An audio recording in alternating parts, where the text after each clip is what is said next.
Le Nouveau Testament donne des raisons pour lesquelles Dieu est appelé le Dieu des prodiges.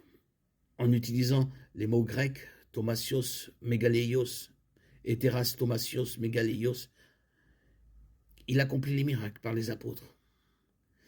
Ces miracles sont les signes distinctifs d'un véritable apôtre. Les prodiges de Dieu révèlent sa toute-puissance. Les prodiges de Dieu révèlent son amour et sa protection. Le Seigneur a conduit son peuple à travers le désert avec une colonne de nuée. Les merveilles de Dieu révèlent son royaume. Dans le Nouveau Testament, le Dieu des merveilles a authentifié sa présence à un moment critique de l'histoire du salut.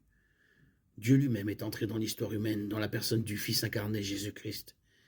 Et la plus grande merveille de toutes, par son ministère qui s'est accompagné de miracles merveilleux, il a confirmé la présence de Dieu et la proximité de son royaume.